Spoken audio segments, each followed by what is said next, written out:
السلام عليكم ورحمة الله وبركاته. الحمد لله نحمده ونستعينه ونستغفره ونعوذ بالله من شرور أنفسنا ومن سيئات أعمالنا. من يهده الله فلا مضل له ومن يضلل الله فلا هادي له. وأشهد أن لا إله إلا الله وحده لا شريك له وأشهد أن محمدا عبده ورسوله. ما بعد فقد قال الله تعالى في القرآن العظيم والفرقان المجيد: فأعوذ بالله من الشيطان الرجيم. بسم الله الرحمن الرحيم. رب اشرح لي ويسر لي أمري واحلل عقدة من لساني يفقهوا قولي. رب يسر ولا تعسر إن أريد إلا الإصلاح ما استطعت وما توفيقي إلا بالله عليه توكلت وإليه أنيب. அளவில்லா கருணையாளன் நிகரில்லா அன்புடையவன் அல்லாஹ்வின் பெயரை கொண்டு ஆரம்பிக்கிறேன். அல்லாஹ்வின் சாந்தியும் சமாதானம் நபிகள் நாயகம் ஸல்லல்லாஹு அலைஹி வஸல்லம் அவர்கள் மீதும் அவர்களுடைய வழிமுறையை பின்பற்றி வாழ்ந்த உத்தம சக்தி சஹாபாக்கள், தாபியன்கள், தபா தாபியன்கள், ஐம்மாக்கள் இன்னும் நல்லடியார்கள் அனைவர் மீதும், குறிப்பாக அல்லாஹ்வின் இல்லத்தில் அல்லாஹுடைய மார்க்கம் பற்றி அறிந்து கொள்ள வேண்டும், அதன் அடிப்படையில் நம்முடைய நம்பிக்கையும் அமல்களையும் அமைத்து கொள்ள வேண்டும் என்கிற ஒரு உயர்ந்த நோக்கத்தோடு இந்த வகுப்பில் கலந்து கொண்டிருக்கின்ற நம் அனைவர் மீதும் வல்ல ரஹ்மான் அல்லாஹ்வின் கருணையும் கிருபையும் நிலவட்டும் என்கிற பிரார்த்தனையோடு ஆரம்பிச்சுகிறேன். அன்புக்குரிய தர்வீ சகோதரர்களே, உசூலு சுன்னா என்கிற ஒரு நூல், இமாம் அஹ்லு சுன்னா என்று போற்றப்படுகிற இமாம் அஹ்மத் பின் ஹம்பல் ரஹ்மத்துல்லாஹி அவர்கள் எழுதிய ஒரு நூல். இந்த நூலுக்கு பல்வேறு விளக்க உரைகள் இருந்து கொண்டிருக்கிறது. ஏனென்றால் ஆரம்ப காலகட்டத்திலே எழுதப்படுகிற நூல்களை பொறுத்தவரையில் மிக சிறிய அளவில்தான் அந்த நூல்கள் இருக்கும். நூல்கள் என்று கூட நம்ம அதற்கு இன்றைக்கு சொல்ல முடியாது, சிற்றேடுகள் என்று நாம் சொல்லுவோம். அந்த அமைப்பில் தான் அவருடைய நூல்கள் எல்லாம் இருக்கும். ஆனால் அதிலே பொதிந்திருக்கக்கூடிய கருத்துக்களை பொறுத்தவரையில் அவ்வளோ ஆழமானதாக இருக்கும். நிறைய விளக்கங்கள் தேவைப்படக்கூடியதாக இருக்கும். அவர்கள் ஓரிரு வார்த்தையில் சொல்லிவிட்டு செல்லக்கூடிய செய்திகளுக்கு இன்றைக்கு நம்முடைய காலகட்டத்தின் அறிஞர்கள் மணிக்கணக்காக விளக்குரையை வழங்கி கொண்டிருப்பார்கள். அப்படி ஆழமான கருத்துக்களை கொண்டிருக்கக்கூடிய இஸ்லாமியுடைய அடிப்படைகளை தாங்கி நிற்கக்கூடிய அந்த நூல்களை விரிவாக்கத்தின் மூலமே புரிந்து கொள்ள முடியும் என்கிற அடிப்படையில் பல்வேறு அறிஞர்கள் அதற்கு என்ன செஞ்சிருக்கிறாங்க, விரிவுரை எழுதியிருக்கிறாங்க. நாம் அப்துல்லா பின் அப்துல் ரஹ்மான் ஜிப்ரீன் என்று சொல்லக்கூடிய ரஹ்மத்துல்லா ஒரு அறிஞர், அவர் ஹிஜ்ரி 1430 மரணித்தார். ஒரு 15 வருடங்களுக்கு முன்பாக சவுதியில் வாழ்ந்த ஒரு அறிஞர். அந்த அறிஞருடைய விளக்குரை அடிப்படையாக கொண்டு நாம் நினைக்கிறோம் நம்முடைய இந்த வகுப்பை அமைத்துக் கொண்டிருக்கிறோம்.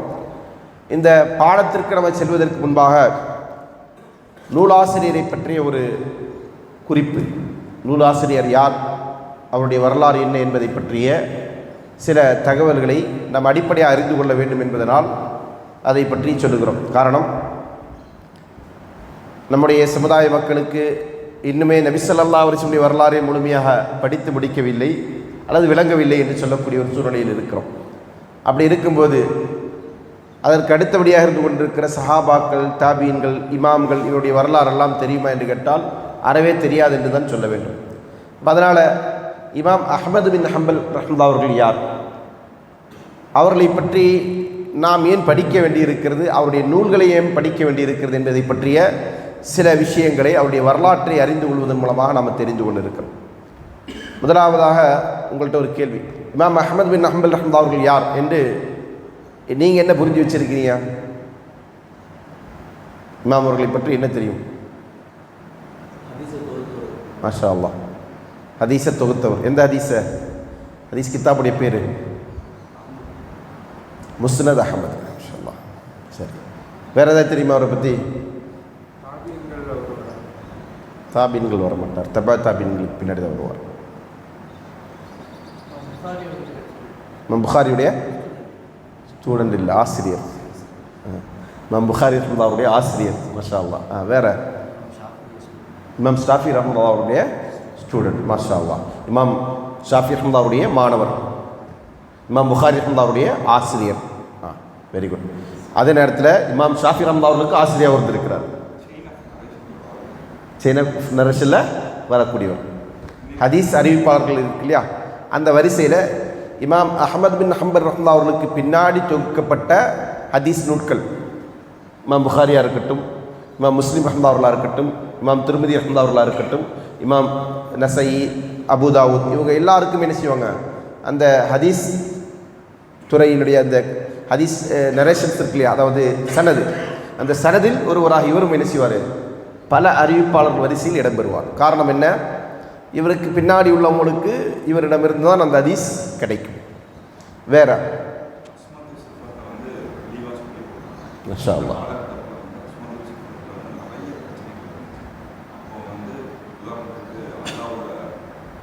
ஹல்குல் குரான் கலாமுல்லாஹ் மாஷா அல்லாஹ்.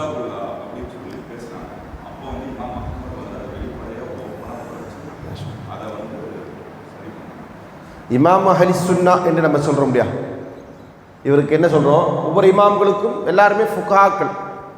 இமாம் அபு ஹனீஃபா ரஹ்மத்துல்லாஹி அவர்கள், இமாம் ஷாஃபி ரஹ்மத்துல்லாஹி அவர்கள், இமாம் மாலிக் ரஹ்மத்துல்லாஹி அவர்கள், இமாம் அஹ்மது பின் ஹம்பல், இன்னும் நிறைய இமாம்கள், இமாம் சுஃபியான் ஸௌரி, இமாம் இப்னு முபாரக் ரஹ்மத்துல்லாஹி அவர்கள், இப்படி பல இமாம்கள் அந்த காலத்தில் என்ன செஞ்சிருக்கிறாங்க, மார்க்கத்திற்காண்டி தங்களுடைய வாழ்க்கையை அர்ப்பணித்திருக்கிறார்கள். ஆனால் இதில் இந்த இமாம் அவர்களை, இமாம் அஹ்மது பின் ஹம்பல் ரஹ்மத்துல்லாஹி அவர்களை மட்டுமே நம்ம என்ன செய்வோம், இமாம் அஹ்லி சுன்னா என்று சொல்லுவோம். அதற்குரிய காரணத்தை தான் சகோதரர்கள் சொல்லி காட்டினாங்க. என்ன காரணம் அப்படின்னு சொன்னால், அப்பாசியாக்குடைய ஆட்சியின் போது, அப்பாசியாக்குடைய ஆட்சியுடைய பகுதியில் பல ஊர்களில் என்னது கொள்கை ரீதியான பிரச்சனைகள் உருவெடுத்தது. குரானை சுன்னாவை விளங்குவதிலும் அல்லாஹுடைய அஸ்மாக்களை சிஃபாத்துகளை, அல்லாஹுடைய பெயர்கள் பண்புகளை, ஏனென்றால் அதற்கு முந்தைய காலகட்டத்தில் தான் அல்லாஹுடைய பெயர்களின் பண்புகளை மறுக்கக்கூடிய முத்தசிலாக்கள், ஜஹமியாக்கள் போன்ற கூட்டங்கள் தோன்றினார்கள் இமாமுடைய வருகைக்கு முன்னர். அப்போ அந்த காலகட்டத்தில் ஹிஜ்ரி 110க்கு பின்னாடி தான் முத்தசிலாக்குடைய வருகை, ஹிஜ்ரி 110க்கு முன்னாடி ஜஹமியாக்குடைய வருகை. இப்படி என்னது இந்த வழிகட்ட கூட்டங்கள் உருவாகி அவர்கள் குரானையும் சுன்னாவையும் அவருடைய அறிவை கொண்டு விளங்கி அதன் அடிப்படையில் மக்களுக்கு மத்தியில் குழப்பங்கள் ஏற்படுத்தக்கூடிய ஒரு காலச்சூழ்நிலையில் அந்த குழப்பத்திற்கு எதிராக குரானையும் சுன்னாவையும் எப்படி விளங்கணும், எது சரியான புரிதல், அதற்குரிய அளவுகோல் என்ன என்பதை பற்றியெல்லாம் இமாம் அவர்கள் மிக ஆழமான முறையில், இன்னும் சொல்லப்போனால் மிகப்பெரிய அளவிற்கு விவாதங்களை என்ன செஞ்சுருக்கிறாங்க, நடத்தியிருக்கிறாங்க. சில அந்த செய்தியை பற்றிய விரிவான தகவலை இப்போ நான் கொஞ்சம் நேரத்தில் உங்களுக்கு சொல்கிறேன், சரிங்களா? அப்போ இதனால தான் அவருக்கு என்ன செய்ய பேர் கிட்டது, இமாம் அஹ்லி சுன்னா என்கிற பேர் அவருக்கு கிடைத்தது. மற்ற இமாம்கள் அஹ்லி சுன்னாவுடைய இமாம்கள் தான். இமாம் ஷாஃபி ரஹ்மத்துல்லாஹி எடுத்து நம்ம நினைச்சிடுவோம், இமாம்கள் நம்ம யாரெல்லாம் சொல்கிறோமோ இந்த சமுதாயத்தில் எல்லோருமே யார் தான், அஹ்லு சுன்னாவுடைய இமாம்களைத்தானே தவிர அவர்கள் யாரும் அஹ்லுல் பித்ஆவுடைய இமாம்கள் கிடையாது. என்னால் புரிந்து கொள்ள வேண்டிய விஷயம். இமாம் அஹ்லி சுன்னா என்று இவர்களுக்கு புனைப்பெயர் கொடுக்கப்பட்டிருந்தாலும் எல்லா இமாம்களும் யார் தான், இமாம் அஹ்லி சுன்னா தான். அப்படின்னா என்ன அர்த்தம், அஹ்லு சுன்னா என்பது நபி ஸல்லல்லாஹு அலைஹி வஸல்லம் அவர்கள் கொண்டு வந்த மார்க்கம், நபி ஸல்லல்லாஹு அலைஹி வஸல்லம் சுன்னாவை பின்பற்றி வாழுகின்ற மக்கள், அதை உடையவர்களுக்கு தான் என்ன பேர், அஹ்லு சுன்னா என்று பேர். சுன்னாவை உடையவர்கள், சுன்னாவை பின்பற்றக்கூடியவர்கள். இப்போ அந்த அடிப்படையில் எல்லா இமாம்களும் சுன்னாவைத்தான் பின்பற்றினார்கள், சுன்னாவைத்தான் மக்களுக்கு மத்தியில் பிரச்சாரம் செய்தார்கள். ஆனால் இவருக்கு பிரத்யேகமாக இந்த பேர் வருவதற்கான காரணம் நம்ம சொன்ன இந்த முஅத்தஸிலிகளுடைய கொள்கை பிரச்சாரங்களுக்கு மிகப்பெரிய சமர்த்தியடியாக யார் இருந்தாங்க, இமாம் அஹ்மது பின் ஹம்பல் ரஹ்மத்துல்லாஹி அவர்கள் இருந்தார்கள். அது மட்டுமல்ல, இன்று வரையிலும் நமக்கு முஸ்லீம்களுக்கு குர்ஆனும் சுன்னாவும் சொல்லக்கூடிய சத்தியம் சரியான முறையில் கிடைத்திருக்கிறது என்று சொன்னால் அதற்கு இமாம் அவருடைய அர்ப்பணிப்பு ஒரு மிகப்பெரிய காரணம். என்றால் சகோதரர்கள் சொல்லும்போது ஒரு விஷயத்தை குறிப்பிட்டு சொன்னார், என்னென்னா இமாம் அவர்கள் தைரியமாக சொன்னார். ஏன் அப்படின்னா, அன்றைக்கு ஹல்குல் குரான், குரான் ஒரு படைப்பு என்கிற ஒரு வாதம் ஆட்சி அதிகாரத்தோட துணையோடு மக்களுக்கு மத்தியில் பிரச்சாரம் செய்யப்படும். ஆட்சியாளர்கள், மன்னர்கள் யார், முஸ்லீம்கள். அந்த முஸ்லீம் மன்னருடைய அதிகாரத்தோடு தான் என்ன செய்யப்படுகிறது, அங்கே பிரச்சாரங்கள் நடக்கும். அப்போ அந்த அடிப்படையில் இந்த ஒரு கொள்கை, குரான் ஒரு படைப்பு, நவுது பில்லாஹ், குரான் ஒரு படைப்பு என்கிற வாதம் யாரால் பரப்பப்படுகிறது, அப்துர் ரஹ்மான் அல் முஅத்தஸிலி என்று சொல்லக்கூடிய ஒருவரால் பிரச்சாரம் செய்யப்படுகிறது. அப்போ அந்த பிரச்சாரத்திற்கு எதிராக என்ன செய்கிறாங்க, வேறு யாரும் வாய் திறக்கவில்லை. இமாம் அவர்கள் என்ன செய்கிறாங்க, அதாவது அந்த பகுதியில், இமாம் இருக்கக்கூடிய பகுதியில் தான், ஒரு உலகம் முழுக்க அப்படின்னு சொல்ல முடியாது. மற்ற ஊர்களில் வாழ்ந்து கொண்டிருக்கிற இமாம்கள், இமாம் புகாரி ரஹ்மத்துல்லாஹி அவர்கள் குறை என்ன செய்வாங்க, அதை பற்றி சொல்லும்போது அவர் அதற்காண்டி அடி வாங்கி இதை போன்று வேறு யாரும் வாங்கலை அந்த நேரத்தில் அவர் என்ன செஞ்சார், துணிச்சல் அதற்கு எதிராக களமாடினார் என்று இமாம் புகாரி அவர்கள் சொல்லுவாங்க. அப்போ புகாரி அவர்களும் அந்த இடத்துல இல்லை, வேற ஒரு ஊரில் இருக்கிறாங்க. இப்போ சத்தியத்தை சொல்லக்கூடிய இமாம்கள் பல பகுதியில் இருக்கிறாங்க. அவருடைய பகுதியில் யார் மட்டும்தான் அதை சொன்னாங்க துணிச்சலா? இமாம் அஹ்மது பின் ஹம்பல் ரஹ்மத்துல்லாஹி அவர்கள் மட்டும்தான் சொன்னார்கள். ஒருவேளை அவர் அன்னைக்கு சொல்லாமல் அதற்கு எதிராக களமாடாமல் போயிருந்தால் அல்லாஹ் பாதுகாக்கிற இந்த சமுதாயத்துடைய நிலைமை ரொம்ப மோசமாக போயிருக்கு. முத்தசிலாக்குடைய கொள்கையின் தாக்கம் இப்போவே நம்மள்கிட்ட இருக்கு. இப்போவே நம்முடைய சமுதாயத்தில் இந்த முத்தசிலா என்கிற வழிகட்ட கூட்டங்களுடைய கொள்கையின் தாக்கம் அதிகமாக இருந்து கொண்டிருக்கு. ஒருவேளை இமாம் அவர்கள் அந்த காலத்தில் அதற்கு எதிராக களமாடாமல் போயிருந்தால் என்ன நிலைமை?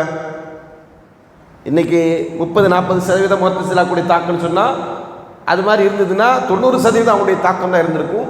ஆனால் அல்லாஹு தஆலா இமாம் அவர்களுடைய அந்த பிரச்சாரத்தின் மூலமாகத்தான் அந்த கொள்கை முறியடிக்கப்பட்டது என்பதை நம்ம வரலாற்றில் பார்க்குறோம். அதன் அடிப்படையில் இமாம் அவர்களை பற்றிய ஒரு சிறிய அறிமுகத்தை நம்ம என்ன செய்கிறோம் பார்க்குறோம். இமாம் அவருடைய பேர் அஹ்மது பின் முஹம்மது ஹம்பல் இப்னு ஹிலால் அல் அரபி அல் அத்னானி அஷ்-ஷைபானி. இவரை பொறுத்தவரையில் ஃபிக்ஹ் துறையிலும் ஹதீஸ் துறையிலும் இவர்கள் மிகப்பெரிய இமாமாக இருந்தார்கள்.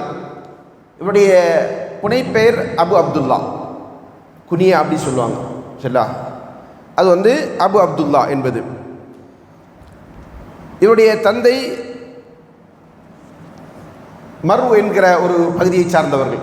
சரிங்களா? அங்கிருந்து தன்னுடைய தாயார் பக்தாதுக்கு என்ன செய்கிறாங்க, இவரை கருவுற்ற நிலையில் வருகிறார். அவங்க தந்தை அப்பாசிய ஹலீஃபாக்குடைய படையில் ஒரு வீரராக இருந்தார். அதனால் ஒரு போரில் அவர் என்ன செய்கிறார், கொல்லப்படுகிறார். அப்பாசிய ஹலீஃபாவுடைய படையில் இருந்த ஒரு வீரன் தான் யார், இமாம் அஹ்மது பின் ஹம்பல் ரஹ்மத்துல்லாஹி தந்தை. சரிங்களா? அதாவது அஹ்மது பின் ஹம்பலுடைய தந்தை யார், முஹம்மது பின் ஹம்பல். அவர் என்னது, அவர் ஒரு படை வீரர். அந்த போரில் கொல்லப்பட்டதுனால தாய் கருவுற்ற நிலையில் தான் என்ன செய்கிறாங்க, அங்கிருந்து பக்தாதிற்கு வருகிறார்கள். பக்தாதில் வந்த பிறகு தான் என்ன செய்கிறாங்க, இமாம் அவர்கள் பிரசவிக்கப்படுறாங்க. அங்கே தான் அவங்க பிறந்தார்கள். அதற்கு பிறகு ரபீல் அவ்வல் மாதத்தில் தான் என்ன செய்கிறாங்க, இமாம் அவர்கள் பிறந்தாங்க. 164 ஹிஜ்ரி 164 அவருடைய பிறப்பு. எப்போ? ஹிஜ்ரி 164. அதாவது நபி ஸல்லல்லாஹு அலைஹி வஸல்லம் வஃபாத்திற்கு எத்தனை வருஷம் பின்னாடி? 154 வருஷம். 154 வருஷம் பின்னாடி. சரிங்களா? இமாம் அவர்கள் பிறக்கிறாங்க. ஏறத்தாழ இமாம் அபு ஹனீஃபா ரஹ்மத்துல்லாஹி அவர்கள் மரணித்து 14 ஆண்டுகளுக்கு பிறகு 150 இமாம் அபு ஹனீஃபா ரஹ்மத்துல்லாஹி அவர்கள் மரணிக்கிறார்கள். சரிங்களா? இப்போது அவரோட ஒரு 14 வயசு சிறிய, அவருடைய வயசை விட சிறியவரில் அவருடைய மரணத்திற்கு பின்னாடி என்ன செய்கிறாங்க, பிறக்கிறாங்க. ஆரம்பத்தில் எல்லா மாணவர்களைப் போன்றும் அடிப்படையான மார்க்க கல்வி மட்டுமே இவர் கற்றுக்கொண்டிருந்தார். தன்னுடைய 16வது வயதில் ஹதீஸ் துறையில் அவருக்கு ஈடுபாடு ஏற்பட்டு ஹதீஸை பற்றிய கல்வியை கற்பதற்காக வேண்டி பயணிக்கிறார். அந்த அடிப்படையில் மிகப்பெரிய ஒரு பயணத்தை மேற்கொண்டு பல அறிஞர்களை, சமகாலத்தில் இருந்த பல அறிஞர்களை என்ன செய்கிறாங்க, அவர் சென்று அடைந்து ஹதீஸை முழுமையாக கற்கிறார். அதற்காக வேண்டி பல நாடுகளுக்கு என்ன செய்கிறாங்க, பயணம் மேற்கொண்டார்கள். அதனால் ஆரம்ப காலத்தில் தொகுக்கப்பட்ட ஹதீஸ் நூல்களில் இமாம் அஹ்மது பின் ஹம்பல் ரஹ்மத்துல்லாஹி அவர்களுக்கு முன்னாடி பல ஹதீஸ் நூல் இருக்குது. உதாரணத்துக்கு ஏதாவது 1-2 சொல்ல முடியுமா? இமாம் மாலிக் ரஹ்மத்துல்லாஹுடைய முவத்தா என்கிற நூல். வேற மஅமர் பின் ராஷித் ரஹ்மத்துல்லாஹுடைய கிதாபு. இதெல்லாம் என்னது, ரொம்ப டாப் சீனியர். இமாம் ஸுஹ்ரி ரஹ்மத்துல்லாஹுடைய கிதாபுகள். இப்படி பல கிதாபுகள் இருக்குது. ஆனாலும் கூட அந்த கிதாபுகளிலிருந்து இமாம் அவருடைய கிதாபு தனித்துவம் பெறுகிறது. என்னன்னு சொன்னால், அவங்க எல்லாருமே இப்போ இமாம் மாலிக் ரஹ்மத்துல்லாஹி அவர்கள் இமாமு தாரில் ஹிஜ்ரா என்று சொல்லுவாங்க. நான் சொன்னேன் இல்லையா, பல இமாம்களுக்கு அடைமொழி இருக்கிறது மாதிரி இமாம் மாலிக் ரஹ்மத்துல்லாஹி அவர்களுக்கு என்ன அடைமொழி? இமாமு தாரில் ஹிஜ்ரா அப்படின்னு என்ன அர்த்தம்? ஹிஜ்ரத்துடைய நாட்டின் இமாம். ஹிஜ்ரத் செய்த பிரதேசம் எது? மதீனா. இப்போ மதீனாவுடைய இமாம் அவர். இமாம் மாலிக் ரஹ்மத்துல்லாஹி அவர்கள் மதீனா விட்டு எங்கேயுமே போனது கிடையாது. வேற எந்த ஊருக்குமே கல்வியை தேடி அவர்கள் சில பயணம் புறப்பட்டது கிடையாது. அங்கே கற்றார்கள், அங்கே வாழ்ந்தார்கள், அங்கே மரணித்தார்கள். அதனால் அவருடைய ஹதீஸ்கள் என்ன இருக்குன்னா, மதீனாவில் வாழ்ந்தவர்கள் சஹாபாக்கள், தாபீன்கள், அந்த தாபீன்களுடைய காலகட்டத்துக்கு அடுத்தபடி தான் இமாம் மாலிக் ரஹ்மத்துல்லாஹி அவர்கள் வருவாங்க. ஏன்னா அவர் தாபி கிடையாது. அதில் கருத்து வேறுபாடு இருந்து கொண்டிருக்கு. ஹிஜ்ரி 93 தான் பிறக்கிறார். அவர் ஹிஜ்ரி 93 பிறந்தார். நான் கடைசி சஹாபியாக இருந்து கொண்டிருக்கிற சஹாபி மரணித்தது ஹிஜ்ரி 104 114. ஆனால் அவர் அந்த ஊரில் மதீனாவில் மரணிக்கிறார். சரிங்களா?